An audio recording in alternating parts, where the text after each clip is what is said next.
Ya, shalom semuanya. Kita kembali dalam acara tadarusan kita. Kita akan baca di dalam kitab Mazmur yang ke-132 hari ini. Kita akan sama-sama baca, dan sebelum itu, yuk kita sama-sama satukan hati, kita doa. Bapa, mengucap syukur untuk hari ini.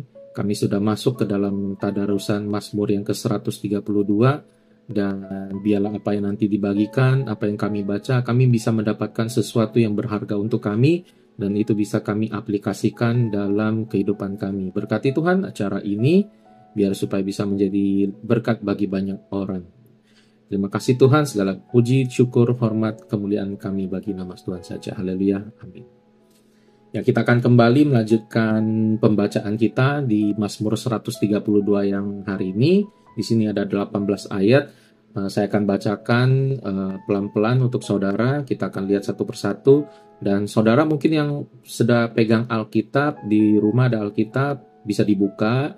Nanti kita akan sama-sama baca, dan juga kemudian atau saudara yang mempunyai Alkitab di HP, kita juga akan sama-sama bisa membacanya. Ini saya memakai terjemahan yang baru. Mazmur 132 LAI memberikan judul Daud dan Sion Pilihan Tuhan. Saya akan bacakan ayat yang 1 sampai yang kelima dulu. Nyanyian ziarah. Ingatlah ya Tuhan kepada Daud dan segala penderitaannya, bagaimana ia telah bersumpah kepada Tuhan, telah bernazar kepada yang maha kuat dari Yakub. Sesungguhnya aku tidak akan masuk ke dalam kemah kediamanku, tidak akan berbaring di ranjang petiduranku. Sesungguhnya aku tidak akan membiarkan mataku tidur atau membiarkan kelopak mataku terlelap, sampai aku mendapat tempat untuk Tuhan, kediaman untuk yang maha kuat dari Yakub. Nah, dari ayat 1-5 yang sudah kita baca ini adalah salah satu nyanyian ziarah. Nyanyian yang berupa semacam doa dan juga permohonan dari pemazmur atau dari bangsa Israel. Nah, kita bisa melihat bagaimana pemazmur di sini menceritakan kerinduan dari seorang Daud atau Raja Daud untuk namanya membangun tempat kediaman bagi Tuhan. Terutama kita bisa baca di ayat yang kelima tadi, di situ dikatakan, sampai aku mendapat tempat untuk Tuhan, kediaman untuk yang maha kuat dari Yakub. Dan di atas kalimat sebelumnya, yakni di ayat yang kedua sampai 4, itu kita bisa melihat bagaimana tekad dari Daud, seorang Raja Daud, di mana dikatakan pemazmur dalam kalimat bagaimana Daud, ia itu adalah Daud, telah bersumpah kepada Tuhan, telah bernazar kepada yang maha kuat dari Yakub.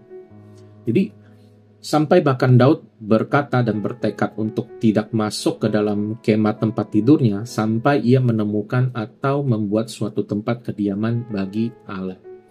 Nah, ternyata yang membuat Daud sampai berpikiran untuk membuat tempat bagi Allah, itu ada latar belakangnya, atau dipicu. Yang pertama karena umat Israel itu memiliki sebuah tradisi atau kebiasaan penyembahan yang dimana itu melibatkan kemah tabut Allah yang dulu sering dipindahkan dari tempat lain ke tempat lain. Dan di sanalah Raja Daud berpikir untuk menyudahi atau mensudahi perpindahan ini dengan cara apa? Dengan cara membangun sebuah bangunan atau yang namanya nanti kita sebut bait suci. Nah, nantinya menetap itu di kota Sion atau disebut sebagai Yerusalem. Nah, sebenarnya Daud tahu dan sadar juga bahwa Allah sebenarnya itu tidak dapat berdiam atau terkurung dalam sebuah bangunan. Tapi yang kita bisa lihat dan kita pelajari dari seorang Raja Daud adalah itu bagaimana kecintaan atau kerinduan dari hati Daud kepada Allah, di mana keinginan hatinya itu untuk memberikan suatu tempat yang khusus bagi Allah. Daud percaya dengan hadirnya Allah atau Allah dekat dengan umatnya, maka hadirat Allah akan selalu ada dan memberkati umatnya. Jadi kalau kita lihat bagaimana tekad seorang Raja Daud itu nggak main-main. Keinginan hatinya yang begitu kuat untuk membawa tabut Tuhan dan ditempatkan di sebuah tempat yang nantinya dibuat atau dijadikan permanen, di mana tempat itu bagi orang Israel mereka nggak perlu lagi berpindah-pindah. Jadi mereka punya suatu tempat yang khusus nantinya untuk melakukan ibadah dan penyembahan kepada Allah secara permanen. Nah, dari ayat 1 sampai 5 ini saya mendapatkan dua pelajaran yang penting yang mungkin bisa kita renungkan dari seorang Raja Daud. Yang pertama itu, kita bisa melihat dalam pembacaan ayat tadi bagaimana Daud bertekad untuk memberikan suatu tempat khusus bagi Tuhan. Kemudian saya juga melihat bagaimana Daud lebih mengutamakan Tuhan dibandingkan dirinya. Nah, kalau kita lihat dalam ayat yang kedua, di situ kita melihat kata bersumpah dan bernazar. Ini yang dilakukan oleh Daud, di mana pemazmur juga mengingatkan kepada Tuhan gitu di dalam ayat pertama. Ingatlah ya Tuhan kepada Daud dan segala penderitaannya, bagaimana ia telah bersumpah kepada Tuhan, telah bernazar kepada Yang Maha Kuat dari Yakub. Nah, kalau kita cek arti atau makna dari kata sumpah ini dalam Kamus Bahasa Indonesia, sumpah itu adalah pernyataan yang diucapkan secara resmi dengan bersaksi kepada Tuhan atau kepada yang dianggap suci. Tujuannya adalah untuk menguatkan kebenaran dan kesungguhannya dan sebagainya. Kemudian arti yang kedua dari kata sumpah itu adalah pernyataan disertai tekad melakukan sesuatu untuk menguatkan kebenarannya, atau berani menderita sesuatu kalau pernyataan itu tidak benar. Pengertian yang ketiga, janji atau ikrar yang teguh untuk menunaikan sesuatu. Jadi itu adalah pengertian dari kata sumpah. Nah, kalau bersumpah itu artinya menyatakan kebenaran suatu hal atau kesetiaan dengan sumpah. Mengangkat sumpah atau berjanji dengan sungguh-sungguh berikrar atau sudah disumpahi. Jadi dari arti kata sumpah atau bersumpah ini kita jadi tahu bagaimana pentingnya kata sumpah ini. Pentingnya untuk melakukan atas apa yang sudah kita ucapkan, terutama sumpah itu mengikat dan juga ditujukan terutama kepada Yang Maha Kuasa, kepada Tuhan. Artinya, kalau seseorang sudah bersumpah itu nggak main-main dan juga nggak ada unsur kebohongan dan harus dilaksanakan atau ditepati dari apa yang disumpahi. Itu dari arti kata sumpah dan bersumpah. Kemudian kita lihat dari yang kata nazar atau bernazar. Nazar kalau kita lihat dalam Kamus Bahasa Besar Indonesia, itu artinya janji pada diri sendiri. Hendak berbuat sesuatu jika maksudnya tercapai atau kaul. Kemudian kalau bernazar, itu adalah berjanji akan berbuat sesuatu jika maksudnya tercapai, atau diartikan mengucapkan nazar atau mempunyai kaul. Nah, di sini kata nazar atau bernazar, di mana Daud berjanji atas dirinya sendiri untuk berbuat sesuatu kalau maksud tersebut akan ia capai.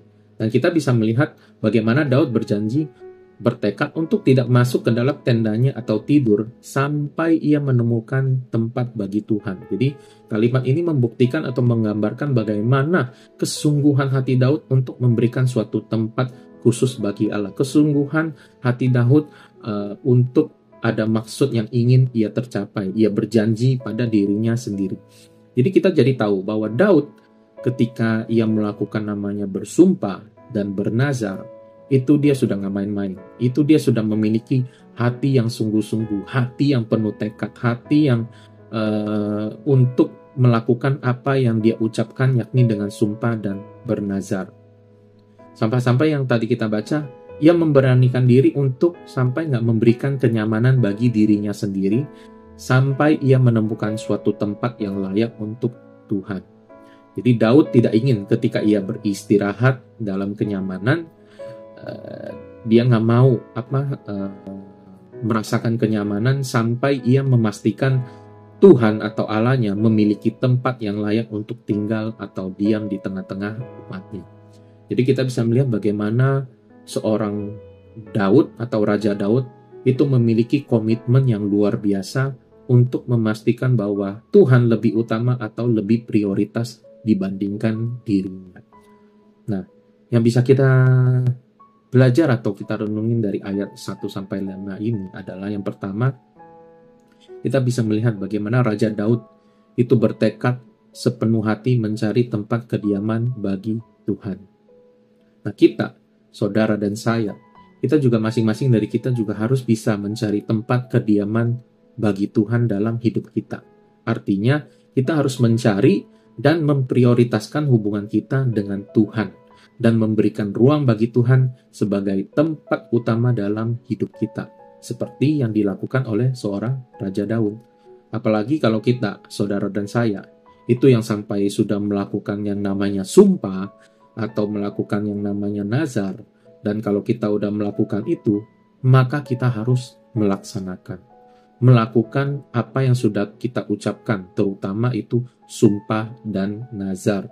Karena kalau kita nggak melakukan hal tersebut, maka kita sudah melakukan kebohongan kepada Allah atau kepada Tuhan. Jadi berhati-hatilah ketika kita melakukan yang namanya sumpah atau nazar itu kepada Tuhan, karena sumpah atau nazar tersebut itu harus dijalankan atau dilakukan karena kita sudah berjanji kepada diri kita sendiri dan kita juga sudah berjanji kepada Tuhan dan Tuhan melihat itu semua.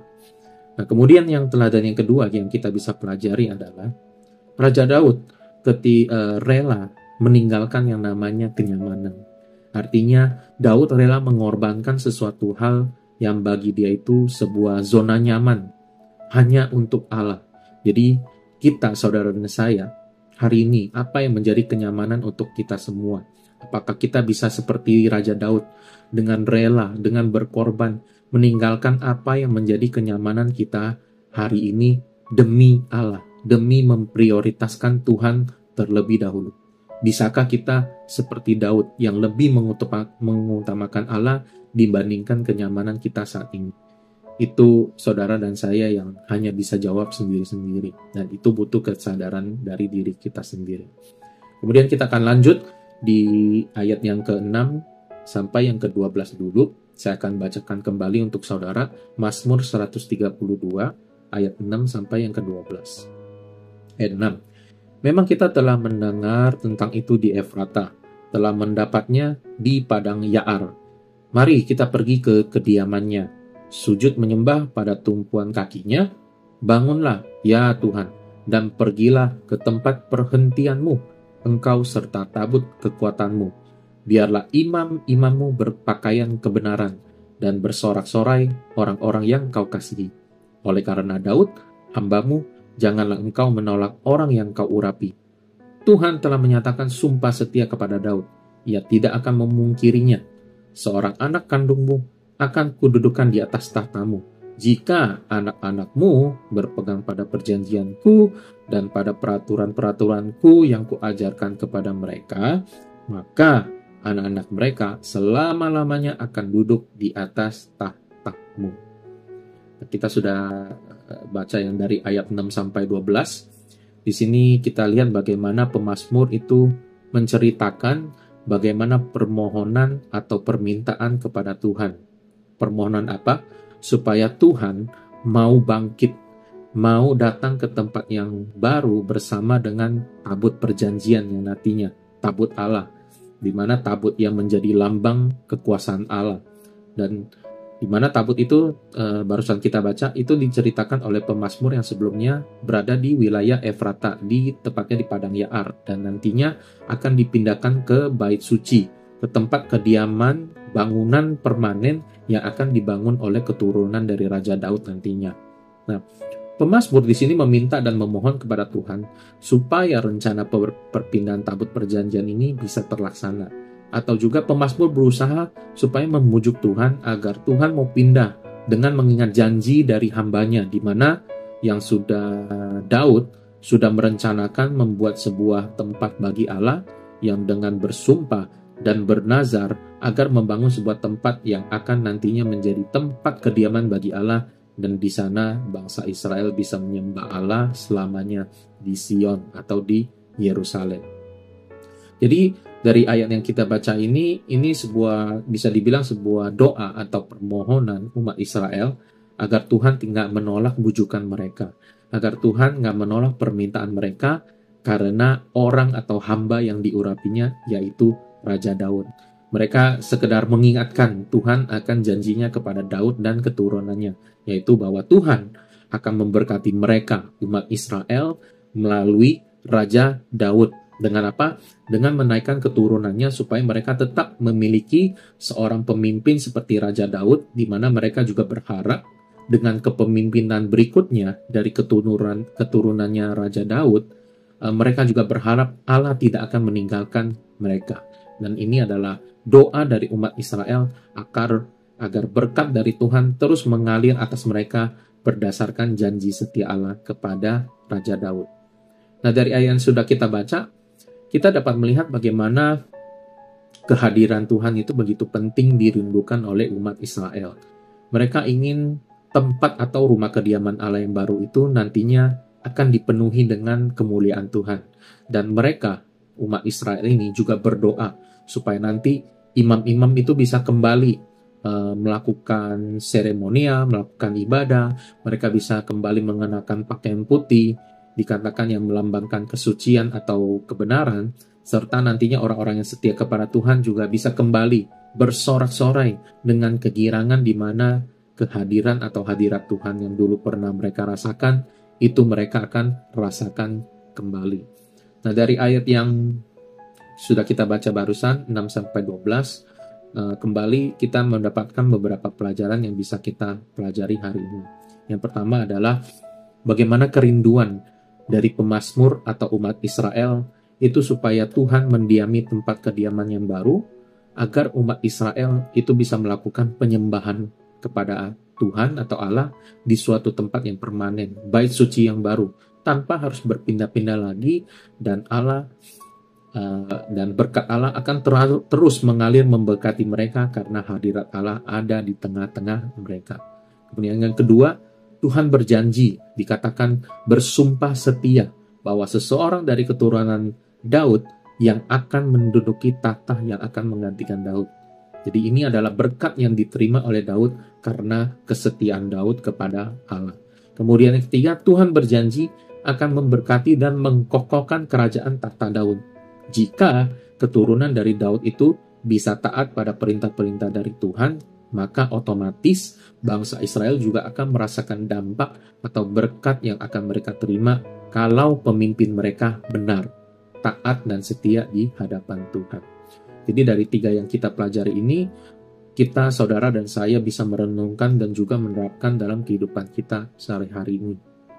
Kita juga harus memiliki kerinduan untuk senantiasa mencari Tuhan, karena kita percaya dengan adanya hadirat Tuhan di tengah-tengah kita, atau nantinya Tuhan berada di dalam diri kita, maka kita juga akan menerima berkat yang datang dari Allah yang terus mengalir tanpa berhenti. Nah, itu kalau kita melakukan yang namanya kerinduan, ada hati yang rindu untuk senantiasa mencari Tuhan. Kemudian yang kedua adalah kita, saudara dan saya, apabila mau menerima janji Allah atau berkat-berkat dari Allah, maka kita juga harus meneladani teladan seperti Raja Daud, di mana kita lihat kesetiaan dari Daud, ketaatan dari Raja Daud itu yang membuat Allah menjadi menyukai dan senang kepada Daud.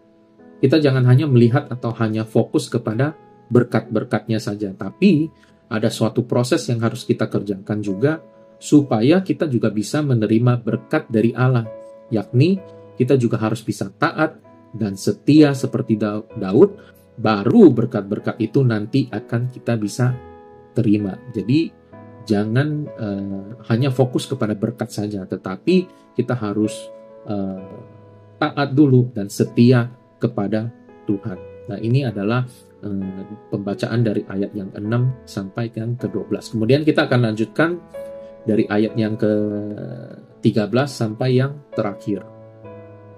Saya akan kembali membacakan dari ayat yang 13 sampai yang 18. Sebab Tuhan telah memilih Sion, mengingininya menjadi tempat kedudukannya. Inilah tempat perhentianku selama-lamanya. Di sini aku hendak diam, sebab aku mengingininya. Perbekalannya akan kuberkati dengan limpahnya, orang-orang yang miskin akan kukenyangkan dengan roti, imam-imamnya akan kukenakan pakaian keselamatan, dan orang-orangnya yang saleh akan bersorak-sorai dengan girang. Di sanalah aku akan menumbuhkan sebuah tanduk bagi Daud, aku akan menyediakan sebuah pelita bagi orang yang kuurapi. Musuh-musuhnya akan kukenakan pakaian penuh malu, tetapi di atas kepalanya akan bersemarak mahkotanya. Nah, di bagian terakhir ini, dari ayat yang sudah kita baca, di sini ayat-ayat ini kita bisa melihat bagaimana pemazmur mengingatkan kita bisa melihat janji-janji Tuhan kepada Daud atau kepada umat Israel juga. Janji yang kita bisa dapatkan dari beberapa ayat yang terakhir ini adalah yang pertama tadi, Tuhan berjanji akan menjadikan Sion atau Yerusalem itu menjadi sebuah kota yang makmur, di mana orang-orang miskin akan kenyang di dalam tempat tersebut, dan juga orang-orang yang saleh akan bersorak-sorai dengan girang, termasuk juga imam-imam akan mengenakan pakaian keselamatan. Kemudian janji yang kedua kita bisa lihat adalah Tuhan berjanji akan menumbuhkan sebuah tanduk bagi Daud, atau kepuasan Daud akan meningkat karena Tuhan telah menetapkan baginya seorang putra yang perkasa, atau sebuah pelita bagi orang yang kurapi, di mana musuh-musuhnya akan diliputi dengan rasa malu, sedangkan ia akan menjadi raja yang mulia. Nah, kita akan coba melihat bagian terakhir dari Mazmur 132 ini. Pemazmur menceritakan bahwa Tuhan pertama telah menetapkan dan memilih Sion atau kota Yerusalem sebagai tempat kediamannya, dan di tempat itulah keturunan Daud dan umat bangsa Israel itu nantinya akan menerima berkat yang luar biasa. Tuhan berjanji untuk memberkati Sion penuh dengan namanya kedamaian, penuh dengan kenyamanan dan juga kemakmuran, serta kemuliaan Allah nanti akan selalu berada menaungi mereka. Jadi Tuhan akan mencukupkan dan memenuhi semua kebutuhan umatnya. Bahkan orang-orang yang miskin di kota itu akan dibuat kenyang oleh Tuhan di tempat itu. Itu artinya nggak ada lagi orang yang namanya kelaparan atau kelaparan di Sion. Jadi orang miskin itu kebutuhan mereka akan tercukupi, terpenuhi karena ada kehadiran Tuhan di sana. Nah, selain berkat yang diterima oleh Daud dan juga bangsa Israel, di mana pada ayat yang ke-17 itu tersirat dari Tuhan bahwa ada kata menumbuhkan tanduk Daud yang nantinya akan mengarah kepada Kristus yang sebagai keturunan Daud, di mana tahta atau kerajaannya tidak akan berkesudahan. Seorang raja yang nantinya akan membawa keadilan dan kebenaran, raja yang akan memerintah selamanya. Jadi ini adalah berkat yang diterima oleh Daud karena segala penderitaannya, karena apa yang dia korbankan, segala pengorbanannya, segala perjuangannya yang ia lakukan demi Tuhan. Bisa dibilang Raja Daud atau Daud ini benar-benar menjadi sosok idaman, sosok pemimpin yang dihormati, dielu-elukan, diidolakan sebagai seorang pemimpin. Kenapa? Karena kepemimpinannya itu membawa dampak yang besar bagi bangsa Israel. Yang meskipun kalau kita tahu dalam perjalanannya Daud itu pernah jatuh bangun, tapi Tuhan tetap mengasihi Daud dan memberkati Daud sampai akhir hidupnya, bahkan sampai juga keturunannya. Nah, siapa sih dari kita atau saudara dan saya yang tidak menolak diberkati seperti Raja Daud? Tapi berkat yang diterima oleh Raja Daud itu kita harus tahu ada proses panjang yang harus dilalui oleh Daud sebelum menerima semua berkat-berkat itu. Ada yang namanya proses penderitaan, pengorbanan, bahkan ia harus melakukan pelarian, juga kehancuran yang ia harus Daud lalui, dan tentunya melalui bersama dengan Tuhan sebelum semua berkat-berkat itu diterima oleh Daud. Dan kita, saudara dan saya juga, seperti yang sudah tadi saya katakan, mungkin dari kebanyakan kita hanya melihat berkat dari Allah saja. Kita nggak mau melalui proses yang dilalui oleh seperti yang Raja Daud. Kita hanya mau berkat saja, tapi nggak mau melalui yang namanya proses penderitaan. Kita hanya mau berkat saja, tapi kita nggak mau melakukan pengorbanan untuk Tuhan. Kita hanya mau berkat saja, tapi kita tidak mau taat dan setia kepada Tuhan. Nah, pertanyaannya, apakah kita bisa mendapatkan berkat dengan cara seperti begitu?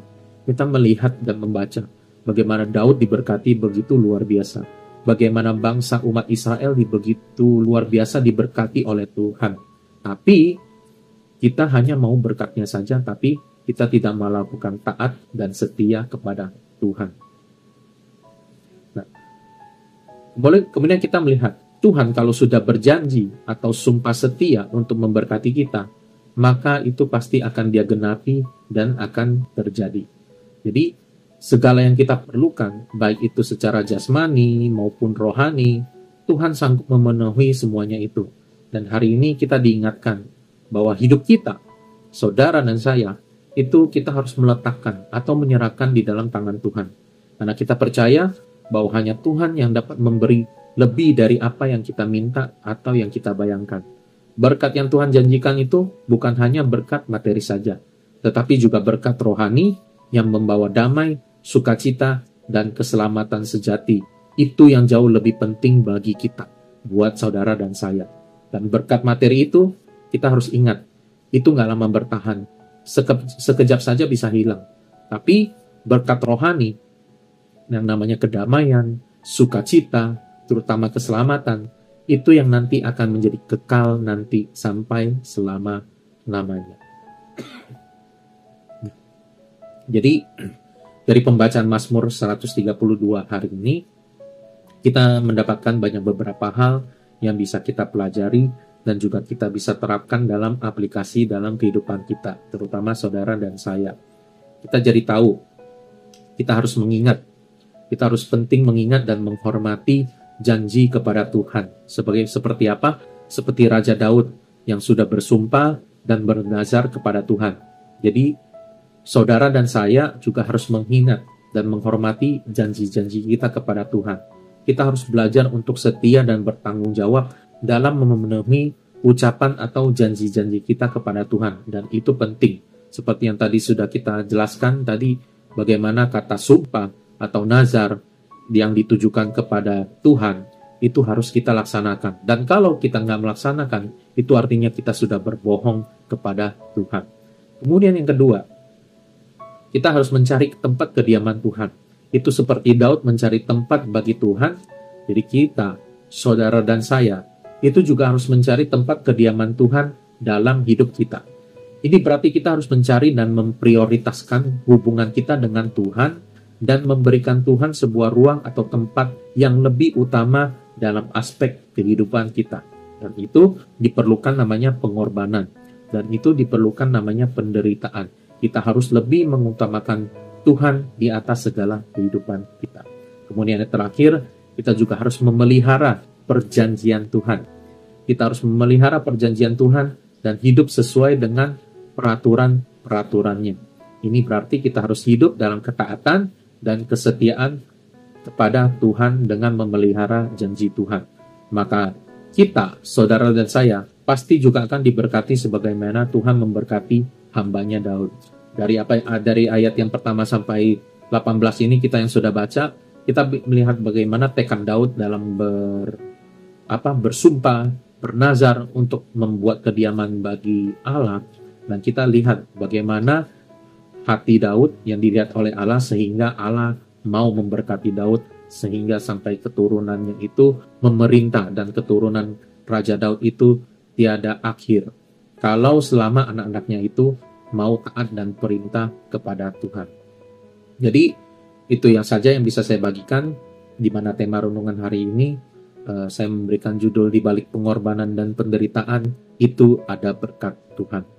Dan bagi saudara yang udah menonton video ini, jangan lupa untuk senantiasa ikutin di YouTube kami atau sosial media kami di The Way, juga ada di TikTok. Dan juga saya mengundang untuk saudara yang sudah menonton video ini, jangan lupa untuk like atau follow, juga subscribe, atau juga tinggalkan di kolom komentar juga kira-kira apa yang didapati dari saudara dari pembacaan Mazmur 132 ini.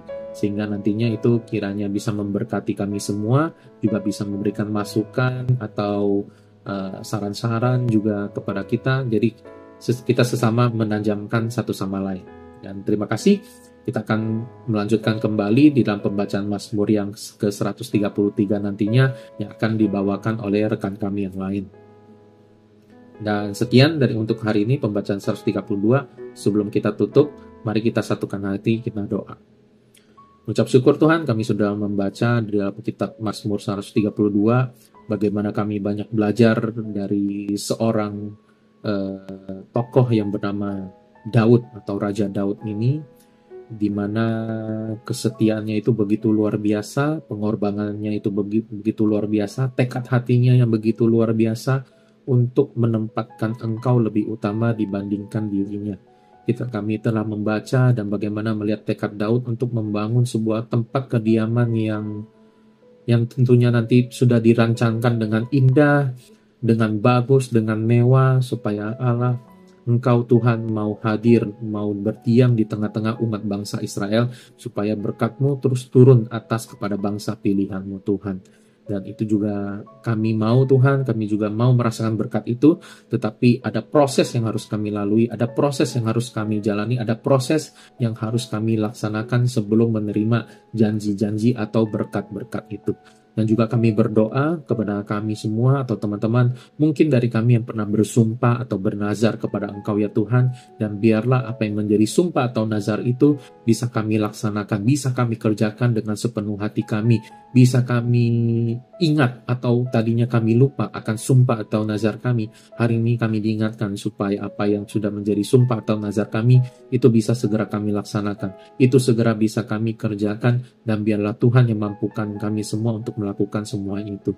Karena jika kami sudah bernazar atau bersumpah, maka itu sumpahnya mengikat, dan jikalau tidak kami kerjakan, maka itu akan menjadi suatu kebohongan yang besar bagi Engkau Tuhan. Ampuni segala dosa kami jika kami pernah sembarangan bersumpah atau bernazar ya Tuhan. Biarlah Kau ingatkan kembali supaya apa yang sudah kami ucapkan itu bisa kami laksanakan dan kami kerjakan kembali. Dan juga kami juga belajar banyak Tuhan bagaimana untuk selalu memprioritaskan Engkau lebih utama dibanding atas segalanya Tuhan, dibanding dengan kenyamanan kita Tuhan, terutama juga berkat-berkat janji-janji yang kami lihat yang Kau berikan kepada umat-Mu, kepada bangsa Israel, kepada Raja Daud, itu begitu menggiurkan di dalam hati kami. Tetapi kami sebelum mencapai itu, kami harus melakukan yang namanya ketaatan, kesetiaan, pengorbanan untuk meraih berkat yang akan Kau curahkan kepada bagi kami. Terima kasih untuk pembacaan dari Mazmur 132 ini. Tidak lupa kami berdoa untuk para viewer yang sudah menonton acara ini. Kau berkati mereka, usaha, pekerjaan, bisnis, perkuliahan, persekolahan mereka Tuhan. Keluarga mereka diberkati, ayah, ibu, semua diberikan kesehatan, panjang umur, dan juga berkat pekerjaan yang mengalir, yang melimpah, sehingga berkat yang mereka terima itu mereka bisa bagikan dan juga bisa mereka nikmati dengan baik tentunya Tuhan. Berkati mereka sudah menonton, mereka yang sudah setia, biarlah Kau berkati mereka lebih juga, apa yang menjadi kekurangan mereka Kau cukupkan, segala kebutuhan mereka Kau penuhi, juga mereka yang sedang mengalami sakit, penyakit, kelemahan tubuh, Tuhan biar jamah Kau lepaskan, Kau berikan kesembuhan bagi mereka Tuhan. Terima kasih banyak Tuhan Yesus. Juga kami berdoa untuk bangsa dan negara kami, Kau berkati Tuhan lebih lagi bangsa dan negara ini, di mana hari-hari ini banyak terjadi banyak sekali berita-berita yang tidak baik, dan kami berharap biarlah di dalam proses yang tidak baik ini nantinya akan sesuatu hal yang baik Tuhan. Kami hanya terus berharap dan bisa berdoa kepada-Mu, melepaskan berkat untuk bangsa Indonesia ini. Ampuni segala dosa dari bangsa ini Tuhan, terutama kami semua yang mungkin tidak sengaja atau juga sengaja bahkan melakukan hal-hal yang tidak baik, di mana kami yang pejabat juga sudah bersumpah setia untuk melakukan pekerjaan dengan penuh tanggung jawab, dan mereka hari ini kita melihat bagaimana mereka melanggar apa yang menjadi sumpah, yang menjadi kesetiaan mereka Tuhan. Tuhan, kami berdoa biarlah Kau munculkan lagi pemimpin-pemimpin yang baru, pemimpin-pemimpin yang benar-benar taat kepada Engkau, yang takut akan Engkau, yang benar-benar peduli akan kepentingan banyak orang, peduli akan kepentingan masyarakat Indonesia ini Tuhan. Kami berdoa dengan sungguh, biarlah Kau berikan kami hikmat semua, terutama buka hati seluruh masyarakat Indonesia supaya bisa lebih bijak lagi dalam melihat perkembangan Indonesia di belakangan ini Tuhan. Kami serahkan Indonesia dalam kepemimpinan tangan-Mu. Tetap kami berkati, melepaskan berkat untuk Pak Presiden Pak Prabowo dan juga Wakil Presiden Pak Gibran, supaya mereka terus bisa melakukan hal-hal yang baik, hal-hal kebijakan-kebijakan yang benar-benar bisa mensejahterakan banyak orang dan banyak masyarakat Tuhan. Segala hal yang tidak baik kami tolak dalam nama Yesus. Biarlah itu dijauhkan Tuhan, terutama segala orang-orang yang berusaha untuk menghancurkan negeri ini, memecah belah bangsa kami dari dalam Tuhan, kami tolak dalam nama Yesus Kristus. Terima kasih Tuhan. Sekali lagi juga kami berdoa untuk esok yang akan melanjutkan di dalam Mazmur 133. Kau berkati hamba-Mu yang Kau menyampaikan, biarlah itu juga bisa menjadi berkat bagi kami semua. Biarlah segala puji, hormat, syukur kami kembalikan hanya bagi nama Tuhan saja. Haleluya, amin. Ya, sekian ini pembacaan kita hari ini di dalam tadarusan Mazmur yang 132. Ya, kiranya Tuhan memberkati kita semua. Shalom.